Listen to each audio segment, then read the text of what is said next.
did you get the idea for the trilogy of the Constitution, baseball, and jazz?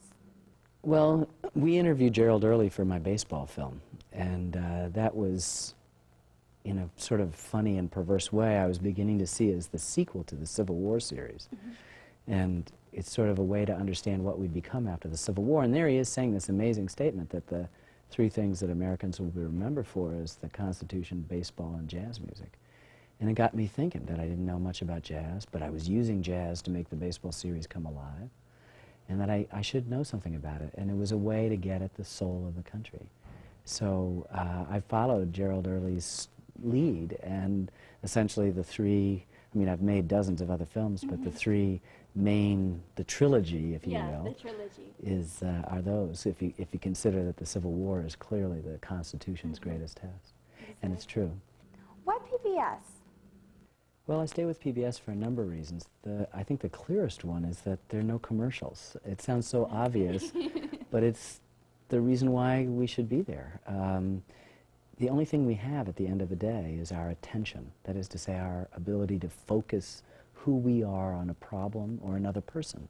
And I would argue that probably the relationships and the work any of us are most proud of are the works that have enjoyed our sustained attention. So what do we say about a television environment where in all but a few handful of stations you interrupt that attention every 8 minutes to sell people 6 or 8 different things? How do you maintain a sense of the value of an attention span in an MTV generation when we mistake the ability of the eye and the brain to read an image at a 24th or less of a second, but not for there to be any real meaning? And meaning accrues in duration. So the fact there are no commercials means that I can tell my story without interruptions. Second, I have a kind of creative freedom, which PBS was willing to give me back when the stakes were really small. But now that the stakes are very high, that creative freedom is a terrific blessing, and nobody tells me to make it longer or shorter. Second of all, TV is a very passive medium. It just happens to us. Public television, as well as public radio, is the only place where we participate. We're required. We need to give.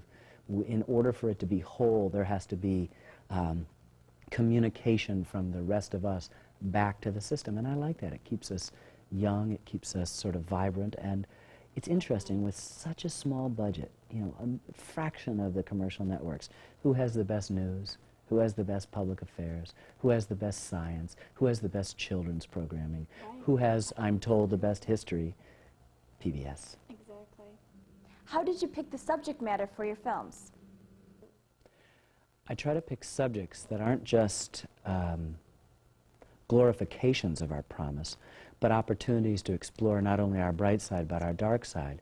So if you were to look at the three films in the trilogy, back to back, you would see that it was united not just by an idea of celebrating some of the most transcendent moments in American history, but looking at the darkest. The jazz is all about race. Yes.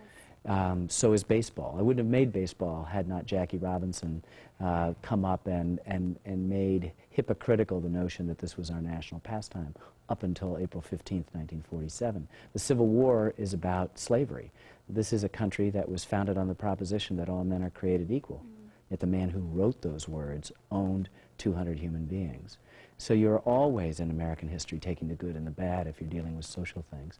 And so in all these instances, the reason why I do these films is not to show just our possibilities, but the way in which we failed ourselves. Not with an idea of guilt tripping or finding the negative for the sake of it, but for the way to understand that the bad always comes with the good, and what you make with that combination is what life is all about. And so the United States of America has some pretty extraordinary possibilities, blessed with great resources and great geographical protection, extraordinary ideas at the heart of its founding, and yet it has had accompanying it horrendous relationships in the case of race. And so that's been the principal theme in all my films. And the Civil War wouldn't have happened without the existence of slavery in this country. Baseball is not an important large, important subject unless you can weave it into the way it reflects American social values.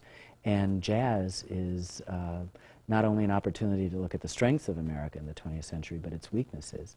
However, too often when we speak about racial questions, we're always sort of shaking our heads at what could have been. And how ironic that the only art form that Americans have created should have been born in a community that has the experience of being unfree in a supposedly free land. That's a stop the presses kind of story. So I've never dealt with a subject unless I could deal with it from all perspectives. And that requires having to tolerate an awful lot of bad in the midst of what is, on the whole, the best country that's ever been.